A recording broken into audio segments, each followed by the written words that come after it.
감사합니다. 옆 사람과 인사하겠습니다. 사랑하고 축복합니다. 오늘 제목은 한 번에 한 사람씩, 한 번에 한 사람씩. 제가 늘 교회에서 또 강단에서 설교할 때마다 우리 기도합시다, 1시간 기도합시다. 또 요 근래는 제가 한 구절 묵상합시다, 그죠? 1시간 기도, 한 구절 묵상. 세 번째가 뭐죠? 한 번에 한 사람씩입니다. 이게 전도죠. 이게 이제 영적 강자, 일상의 영성을 향해 가는 겁니다. 저는 우리 교회가 이렇게 되면 좋겠습니다. 그래서 제가 다음 주에는 우리 화미교회가 이제 가을에 이제 저희들 사역을 시작하면서 우리 모두가 영적 강자가 되기 위해서 1시간 기도합시다. 그리고 한 구절 묵상의 삶을 삽시다. 세 번째, 복음 전도합시다. 한 번에 한 사람씩. 자, 이 말씀을 제가 종합해서 말씀을 드리는데 오늘은 한 번에 한 사람씩 복음 전도에 대해서 조금 말씀을 좀 풀어보고자 합니다. 요즘 이제 고급 스포츠라고 하면 아마 골프일 겁니다. 골프. 그런데 아주 오래전에 고려시대 귀족들이 즐겨하던 고급 사냥이 있는데 그게 뭐냐면 매 사냥이라고 합니다. 매 사냥. 매 알죠? 하늘에 날아다니는 매. 그 매를 날려보내면 이 매가 토끼나 꿩 같은 작은 짐승들을 딱 이제 잡아채오죠. 귀족들은 저마다 자기 매가 있었다고 합니다. 매를 가지고 내기를 하는 거죠. 그 매 사냥이 귀족들에게 인기 최고의 스포츠였는데 이 사냥용 매의 가격이 또 굉장히 비쌌다고 합니다. 야생에 날아다니는 매를 그냥 사용할 수 없잖아요. 새끼일 때부터 훈련하고 먹여주고 잘 길러야 된답니다.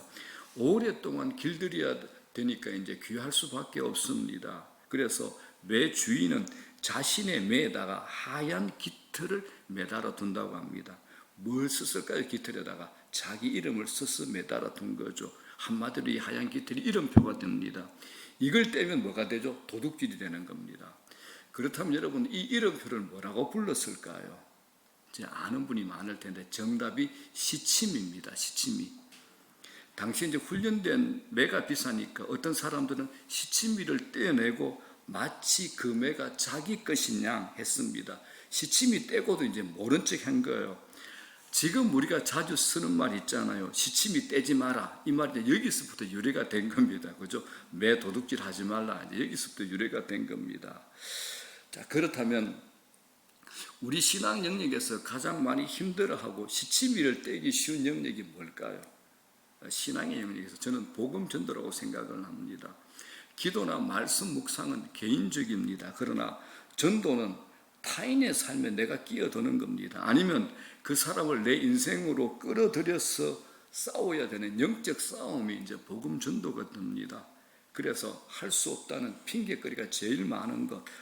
어떤 사람에게 꼭 복음이 필요함을 보면서도 시치미를 뚝 떼고 모른 척 지나가는 경우가 참 많은 게 복음 전도입니다. 자, 우리 주님 한번 볼까요? 주님께서는 12제자 선발하고 그들과 동고동락합니다. 그들과 동행했습니다. 제자라면 주님과 친밀한 관계를 맺어야 되죠. 이게 끝이 아닙니다. 또 다른 게 있습니다. 그게 뭡니까? 전도하는 겁니다. 자, 마가복음 오늘 본문 3장 14절 보십시오. 이런 말씀이죠. 다 같이 시작. 이에 12를 세우셨으니 이는 자기와 함께 있게 하시고 또 보내사 전도도 하며. 자, 함께 있게 하신다. 그리고 그 다음에 뭐가 있습니까? 보내신다라고 말씀합니다. 무엇을 위해서 그렇습니까? 복음 전도를 위해서 그렇습니다. 자, 복음서에는 예수님의 제자들이라 그러죠. 사도행전으로 가면 이 제자들의 호칭이 뭐로 바뀝니까? 사도로 바뀌죠. 사도라는 말의 원어적인 뜻이 뭐냐? 보내다, 보내다라는 뜻을 가지고 있습니다. 그래서 사도라면 사도는 세상에 보내져서 그 세상에 영향을 끼치는 것이 강조됩니다.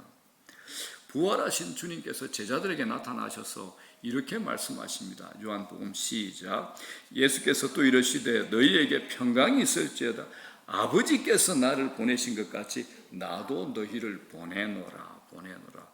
예수 그리스도는 제자들인 우리들에게 이 복음 전도의 사역을 위임하신 겁니다. 맡기셨다는 겁니다.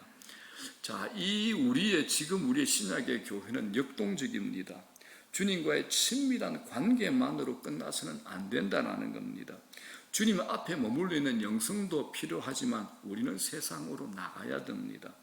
숨을 쉴 때 들숨과 날숨이 있죠. 이것처럼 교회에서 은혜 받은 것으로 끝나지 않고 세상 바깥으로 나가서 우리가 받은 은혜를 세상에 부어줘야 됩니다. 자, 그렇다면 주님께서는 이 땅에 계실 때 어떤 식으로 주로 복음을 전하셨는가, 전도하셨는가, 이걸 우리가 한번 좀 힌트를 얻을 필요가 있습니다. 주님은 어떻게 하셨는가? 자, 누가복음 19장 보면 잘 아는 그림이죠. 삭개오입니다. 당시 예수님께서 여리고라는 지방으로 가자 사람들이 예수 그리스도를 보겠다고 막 사방에서 몰려들었습니다. 그 바람에 거리는 발 디딜 틈도 없이 북새통이 됐죠. 그런데 예수님은 딱 한 명, 삭개오 이 한 사람에게 초점을 맞춥니다. 자, 누가복음 19장 시작. 삭개오라 이름하는 자가 있으니 세리장이요 또한 부자라. 그가 예수께서 어떠한 사람인가 하여 보고자 하되 키가 작고 사람이 많아 할 수 없어 예수께서 그곳에 이르사 쳐다보시고 이르시되 삭개오야 속히 내려오라. 자, 주님은 빽빽하게 북새통을 이루는 수많은 사람들 중에 한 사람 누구죠? 삭개오에게만 초점을 맞추는, 이 사진을 찍을 때 사용하는 표현이죠. 삭개오에게만 줌인을 했습니다. 자, 이런 이 내용들이 성경에 많습니다. 마태복음 8장 한번 볼게요. 예수님이 산에서 천국 보화, 산상수훈을 말씀하셨습니다. 그리고 산에서 내려오시죠. 이때 수많은 무리들이 또 따라옵니다. 그런데 그 무리 가운데 한 나병 환자가 나타났더니 예수님께서 초점을 한 사람 나병 환자에게 맞추십니다. 다른 모든 사람들은 스크린 밖으로 나가 떨어집니다.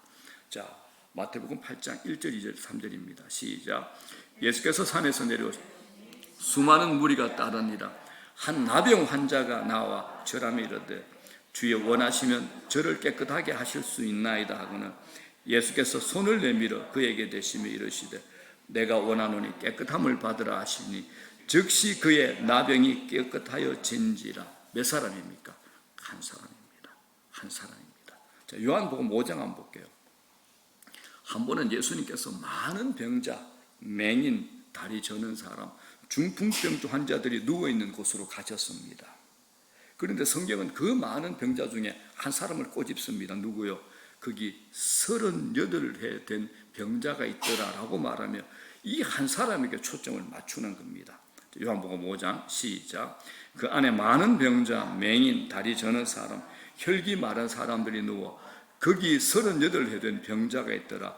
예수께서 그 누운 것을 보시고, 자, 여기 어디냐? 베데스다 연못입니다.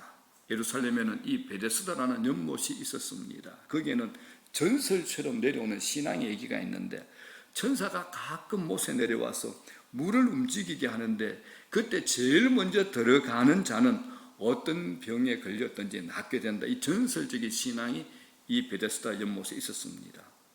그곳에 얼마나 많은 병자들이 자기 차례를 기다리며 모여들었겠습니까? 그런데 38년을 누워있는 병자는 스스로 못에 들어갈 수 없는 거동이 불편한 사람입니다.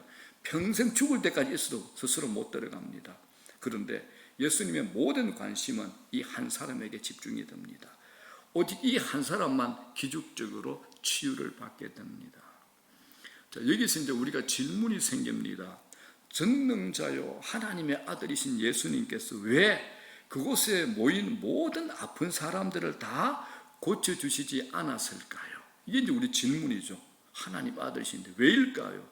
정답, 저도 모르고 여러분도 모르고 아무도 모릅니다. 그런데 한 가지 확실한 방식이 뭡니까? 한 번에 한 사람이 예수님 방식이라는 겁니다. 한 번에 한 사람입니다. 마더 테레사가 한 말을 우리가 새겨둘 필요가 있습니다. 마더 테레사가 이런 말을 했습니다. 시작. 하나님은 우리가 큰 일을 하기를 원하시지 않는다. 하나님은 우리가 작은 일을 큰 사랑으로 하기를 원하신다. 작은 일이라도 큰 사랑으로 하는 겁니다. 어떤 책에 긴장감 넘치는 흥미로운 얘기가 있어서 제가 전합니다. 미국의 어떤 한 할머니가 로스앤젤레스 남중부에서 길을 잃어버린 거예요. 그런데 참 불행하게도 안타깝게도 그 길이 어디냐? 악명 높은 갱단이 득실거리는 뒷골목이었습니다. 이 할머니가 교회의 다른 교인들과 함께 로스앤젤레스로 선교 여행을 왔는데 어떻게 하다 보니까 그만 일행을 놓쳐버리고 혼자 길을 헤매고 있고 일행을 찾고 있었습니다. 현재 위치가 어딘지, 목적지가 어떻게 가야 할지 몰라 당황하고 있을 때 그때 한 남자가 눈에 들어옵니다. 근데 그 남자가 누구냐? 악명 높은 갱단의 중간 보스입니다. 살인 청부업자로 활동을 했고 감옥에서 몇 년을 썩은 전과자입니다. 심지어 바로 그날이 감옥에서 출소한 날이었습니다. 자, 우리라면 어떻게 할까요? 치안이 안전한 한국의 뒷골목이 아닙니다. 경찰도 함부로 못 들어가는 미국의 암흑과 뒷골목 말입니다. 암흑과 한복판에서 길을 헤매다가 온몸에 문신이 뒤덮인 험상궂은 덩치, 왼쪽 허리에 총이 있는 그런 덩치를 만나면 어떡하겠습니까? 그러면 소리내가 찬송가 부르면서 재빨리 도망쳐야죠. 그죠? 아니면 핸드폰을 딱 꺼내가지고 서툰 영어로 실제로 있지도 않은 FBI 요원의 친구처럼 친척인 마냥 큰 소리로 통화하는 척 하는 것도 좋은 방법 중에 하나가 될 겁니다. 그런데 이 깡패가 얼마나 유명했던지 신문에도 이름난 사람이었습니다. 알프레도 로미스. 갱단의 유명한 중간 두목이었습니다. 이 사람은 12살 때부터 폭력과 마약으로 얼룩진 생활을 한 사람입니다. 후에 이 사람은 자신과 마주친 할머니가 깡패였던 자신에게 찾아오고 했던 그날의 충격을 이렇게 얘기하면서 너털 웃음을 터뜨립니다. 할머니가 이 사람 앞에서 다정하고 따스한 공포감 하나도 없이 웃음 가득한 인사를 건네면서 이런 말을 먼저 했다고 합니다. 배가 고프냐? 이 물음에 깡패인 자신이 혼란스러웠죠. 이게 뭐야? 마땅한 할 말이 없어서 그냥 예스 그랬답니다. 퉁명스럽게. 그랬더니 할머니가 이렇게 말을 하더랍니다. 내가 길을 잃었다. 길을 안내해주면 내가 음식을 주겠다. 어이가 없는 말이죠. 하지만 나이 들고 연약한 할머니가 하시는 말씀이라 또 이제껏 누구에게도 들어보지 못한 공포가 없는 따스한 목소리의 말이라 동행을 해줍니다. 깡패 로마스가 할머니를 따라간 곳은 드림센터라고 하는 기독교 사역단체 사무실이었습니다. 로마스는 그곳에서 음식을 얻었을 뿐만 아니라 그곳에서 자기와 같은 사람들을 위해 마련된 프로그램을 1년간 이수를 하게 됩니다. 기적 같은 일이죠. 그 프로그램 안에서 이 사람은 다시 태어나서 한 번도 경험해보지 못한 무언가를 경험하게 됩니다. 그게 뭘까요? 새로운 종류의 사랑, 무조건적인 사랑이었습니다. 로마서는 하나님이 자신을 위하시고 예수님이 자신을 사랑하신다는 사실을 알게 되었고 예수님을 구주로 영접합니다. 자, 그렇다면 지금입니다. 지금 로마서 이 사람은 어떻게 살고 있을까요? 그 지역에 사는 가난한 사람들에게 매년 80톤의 음식을 나눠주는 생활을 하고 있다고 합니다. 또 있습니다. 한때 불구대천의 원수였던 갱단 조직원들에게도 직접 가서 음식을 나눠준다고 합니다. 무엇보다 놀라운 게 있습니다. 로스앤젤레스의 모든 사람이 그 치안을 담당하는 경찰도 담당하지 못했던 일, 불가능했던 일을 이 로마스가 하게 됩니다. 그 지역의 3대 갱단 조직 간의 휴전을 이 로마스가 만들어낸 겁니다. 덕분에 이 지역은 폭력 발생률이 현저하게 떨어집니다. 이 로마스의 행보가 언론의 관심을 끕니다. 언론에서 이런 기사를 올렸습니다. 도시가 폭력과 마약 건재를 위해서 수백억, 수천만 달러를 쏟아붓고 온갖 법을 다 만들었지만 그 효과는 이 로마스가 단순히 라이벌 갱단의 약간의 음식과 많은 사랑을 준 것에 훨씬 못 미친다라고 기사는 말을 합니다. 믿을 수 없는 놀라운 얘기죠. 이 이야기의 주인공을 아십니까? 주인공은 하나님 뜻대로 살기 위해서 두려움을 떨쳐내고 하나님에게서 멀어져 있던 한 사람에게 다가갔던 작은 체구의 한 할머니가 이 스토리의 주인공이 됩니다. 갱단 로마스에게 이 할머니는 누굽니까? 영적 응급 요원이 된 겁니다. 영적 응급 요원입니다. 여러분 그렇습니다. 우리도 이 세상에 파송된 영적 응급 요인이 됩니다. 만약 우리가 이런 얘기를 듣고도 마음으로는 고개를 끄덕이지만 행동으로까지 나가지 않는다면 응급 요원이 아니라 걱정만 하는 방관자의 자리에 앉게 될 겁니다. 단지 걱정만 하면서 위안을 하는 거죠. 뿌듯함에 빠지는 방관자 말입니다. 요즘 어떤 사건을 목격하지만 아무도 나서지 않는 현상을 가리켜서 최근에 나온 개념이 어떤 개념이나 방관자 효과라는 새로운 개념이 생겼다고 합니다. 여러분, 우리는 영적 응급 요원입니까? 아니면 단지 멀리서 걱정만 해주는 뿌듯해하는 그런 방관자입니까? 우리는 어떤 존재들인가요? 응급 요원인가요? 방관자인가요? 말씀을 하실 때까지 기다리겠습니다. 우리는 어떤 존재입니까? 여러분, 전도 안 하실 모양인데 하실 때까지 제가 기다리겠습니다. 우리는 영적 응급 요원이 되셔야 됩니다. 방관자 효과에 아주 끔찍한 사례가 있습니다. 아실 분도 아시겠습니다. 사진작가 케빈 카터라는 사진작가 얘기가 있습니다. 이 사진을 찍은 사람은 아주 유명한 사진작가입니다. 이 사람이 찍은 이 사진은 굶주린 모습으로 먹을 것을 얻기 위해서 구호소로 기어가는 아프리카 수단의 가날편 소녀를 찍은 이 사진입니다. 이 사진이죠. 전쟁으로 인한 인간의 고통을 가장 잘 나타낸 사진이라는 겁니다. 이에 이제 뉴욕 타임즈를 통해서 이 카트가 찍은 수단의 굶주린 소녀라는 이 제목의 사진이 전 세계로 퍼져나가서 퓰리처 상도 받게 됩니다. 이 작가가. 그런데 얼마 안 돼서 이제 사람들로부터 당신은 흑이진 이 어린아이를 구하지 않고 사진 찍을 생각부터 했느냐라는 거센 항의를 또 받게 됩니다. 그러니까 또 이상한 소문이 돌기 시작하죠. 사진작가 카트가 더 좋은 사진을 찍기 위해서 독수리가 날개를 펼 때까지 20분 동안 기다렸고 끝내 독수리가 날개를 펴지 않자 그냥 사진을 찍었는데 사진을 찍은 후에 독수리는 쫓아내었지만 이 소년을 그냥 그 자리에 두고 갔다는 소문이 돌은 겁니다. 점점 더 많은 사람들이 저 사진을 보면서 이 사진작가 카트에게 질문을 던집니다. 소년은 어떻게 되었을까요? 소년은 도움을 받았을까요? 살아났을까요?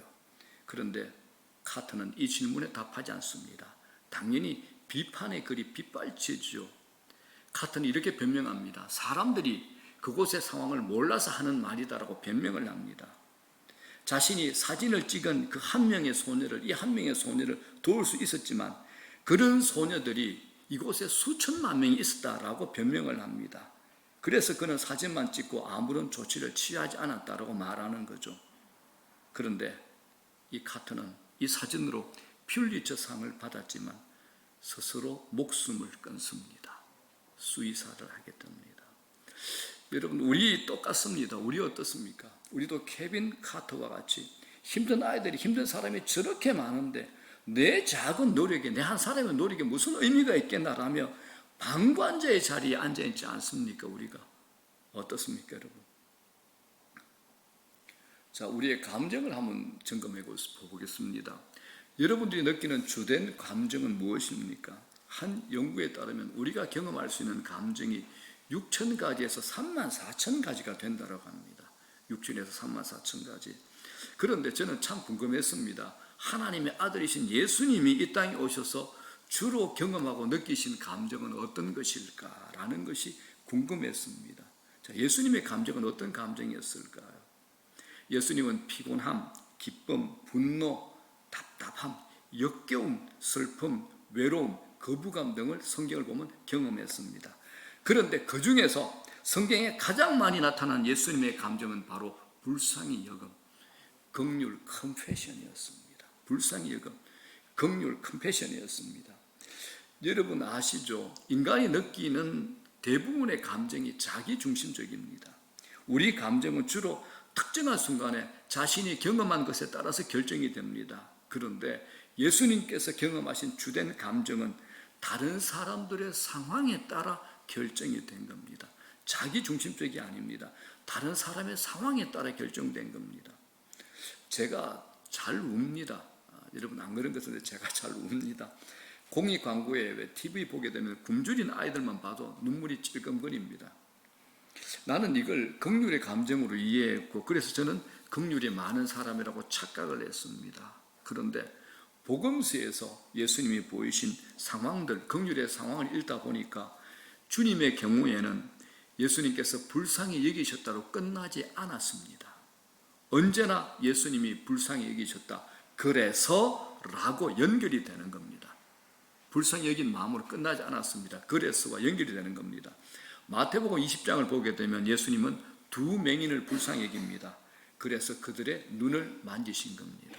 마가복음 1장을 보게 되면 예수님은 사람들을 불쌍히 여기십니다. 그래서 그들을 고쳐주시는 겁니다. 이것처럼 예수님의 불쌍히 여기심 뒤에는 항상 행동이 따랐고 그로 인해서 놀라운 얘기들이 탄생하는 겁니다. 예수님의 삶을 보면 긍휼한 단순한 감정이 아니었습니다.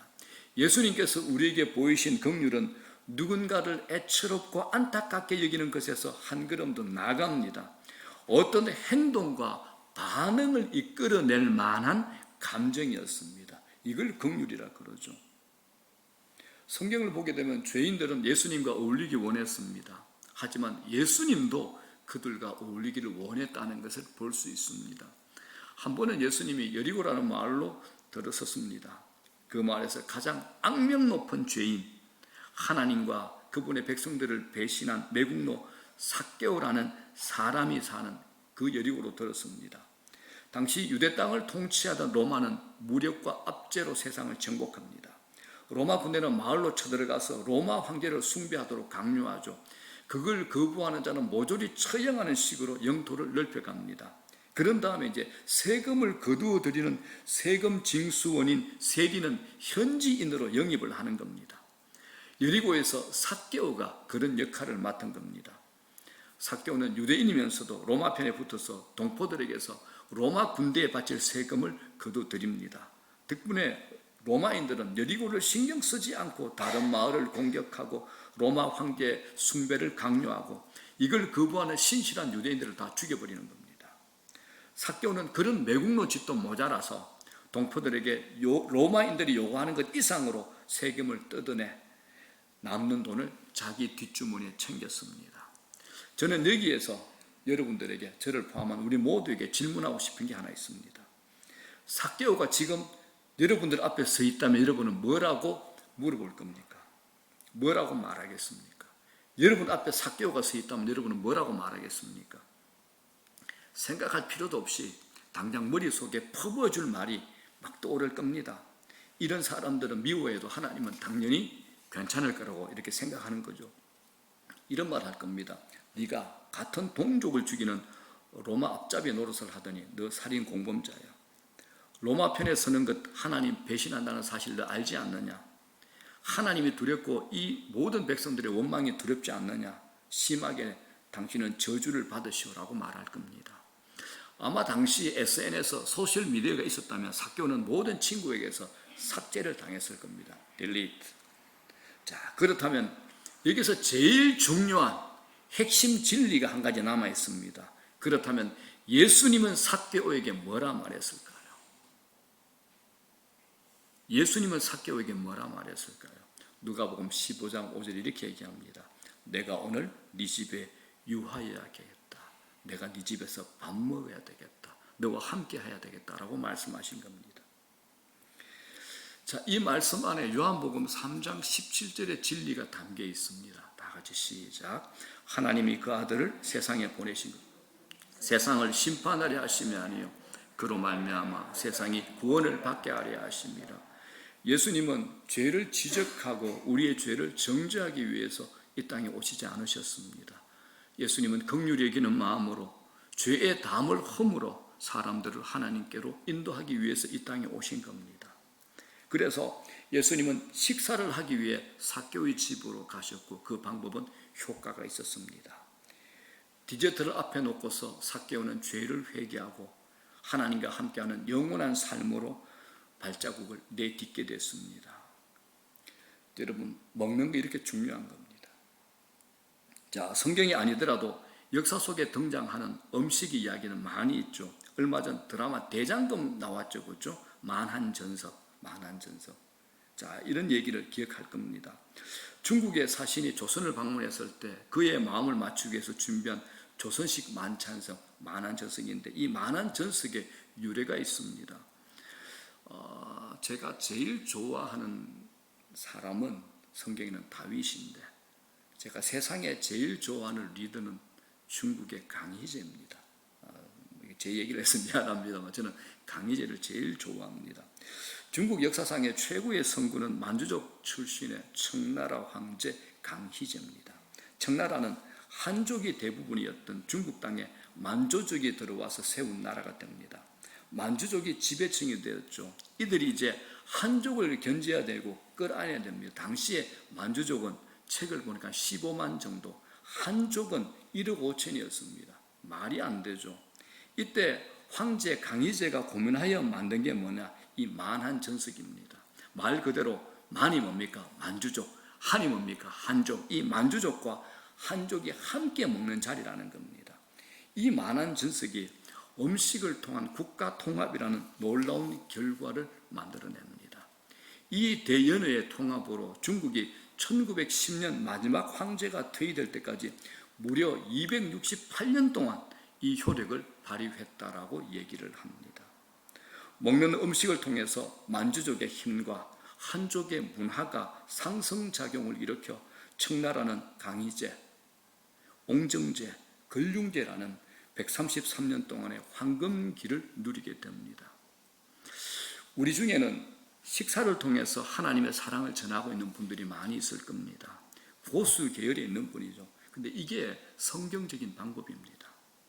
내가 만나는 사람에게 어떻게 하면 그 사람에게 사랑받는다는 느낌을 줄 수 있을까요? 여러 가지 방법이 있겠지만 하나의 최고의 방법이 뭐냐? 예수님이 하셨던 방법입니다. 식사를 같이 하는 겁니다.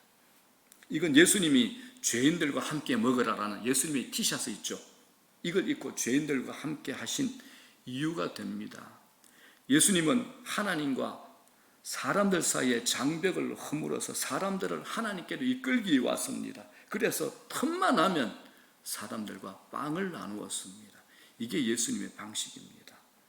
자, 이제 여러분들에게 묻고 싶습니다. 여러분의 삭개오는 누굽니까? 여러분들에게 삭개오, 한 사람 삭개오는 누굽니까? 하나님으로부터 머리를 잇는 어떤 사람을 당신의 인생길에 둔 그 사람은 누구라는 겁니까? 우리 모두에게 삭개오가 있지 않겠습니까? 삭개오 말입니다. 그런데 하나님의 뜻은 우리가 그 사람을 하나님께로 데려오는 겁니다. 데려오는 겁니다. 부담스러우시죠? 그렇다면 예수님께서 하신 방법으로 간편한 한 끼 식사로 시작해 보는 겁니다. 한 끼 식사입니다. 그 첫 식사 자리에 심오한 영적 대화를 나눌 필요 없습니다. 그냥 함께 시간을 즐기고 질문을 많이 하고 그 사람의 얘기를 잘 들어주기만 한다면 됩니다. 자신이 많은 말을 할 필요 없습니다. 그렇게 되면 자연스럽게 두 번째 식사 자리가 만들어질 겁니다. 이렇게 서서히 관계가 깊어지면 예수님 이야기가 예수님의 영적 대화를 꺼내기가 훨씬 더 수월해질 겁니다. 일상의 안부나 세상 이야기에서 자연스럽게 영적 수준으로 전환되기가 쉽다라는 겁니다. 보통 예수님과 삭개오의 경우처럼 한 끼 식사에 모든 것이 이루어지지는 않습니다. 하지만 한 끼 식사가 무엇으로 이어질지는 아무도 모릅니다. 이때쯤 여러분 이 사람에게 이런 제안해 보십시오. 내가 너를 위해서 축복 기도를 하고 싶은데 괜찮겠냐고. 축복 기도를 거절하는 사람은 아무도 없습니다. 진심으로 간절한 마음으로 그 사람과 자녀들, 가정과 하는 일, 그 사람의 건강과 그 사람의 지금 여기 어려움에 대해서 하나님의 도우심을 구하는 축복 기도를 해 주십시오. 마음의 소통이 일어납니다. 그 사람이 마음의 문을 열고 하나님에 대한 관심을 갖게 되고 귀를 기울이게 될 겁니다. 이게 한 번에 한 사람씩의 방식이 됩니다. 자, 이제 말씀 정리합니다. 우리는 문명의 끝 지점에 살고 있습니다. 이번 여름에 폭우를 통해서 제가 여러 책들을 보면서 참 심각하다라는 것을 보게 됩니다. 코로나 바이러스가 문제가 아닙니다. 바이러스로는 인류를 멸종시킬 수 없다라고 전문가들은 말을 합니다. 진짜 위기가 뭐냐? 기후변화 위기라고 합니다. 이건 전문가들이 공통적으로 말하고 있는 심각한 위기입니다. 우리가 먹고 사는 문제를 해결하기 위해서 산업화를 이뤘지만 이 산업화로 생존을 위협받는 상황이 되어버렸습니다. 자, 이렇게 얘기합니다. 이대로라면 앞으로 인류가 100년을 유지할 수 있을까라고 심각하게 질문을 던진답니다. 100년을 유지할 수 있을까라는 겁니다. 심각한 진단을 내리고 있다고 합니다. 누가 봐도 마지막 때입니다.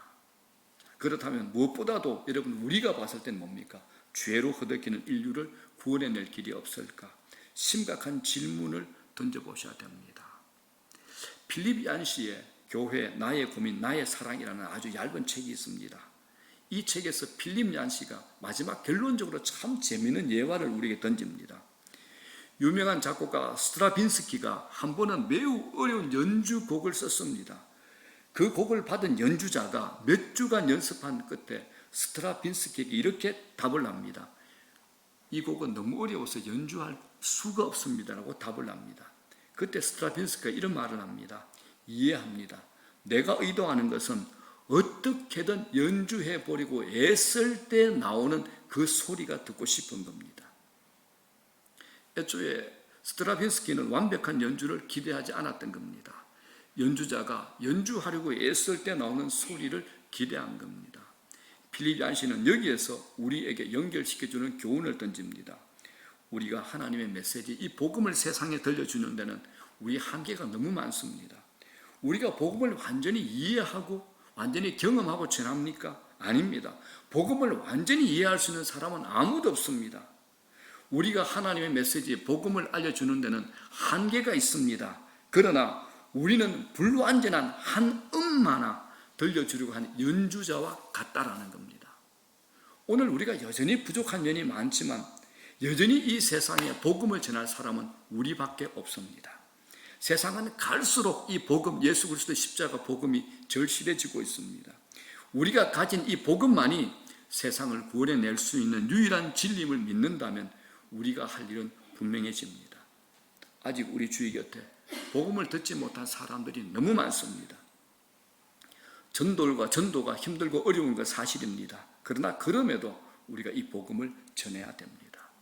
전도를 해보면 도무지 안 될 것 같은 생각 들지만 그거 우리 생각입니다. 코로나 이 시대에 신기한 일들이 벌어지고 있습니다. 교회를 떠났던 사람들이 다시 돌아옵니다. 세상이 우리에게 줄 것 아무것도 없습니다. 그러나 우리는 세상에 줄 것을 분명히 가지고 있습니다. 그게 뭘까요? 예수 그리스도, 예수 그리스도, 예수 그리스도, 예수 그리스도, 예수 그리스도 복음입니다. 우리 이것을 줄 수 있는 자들입니다.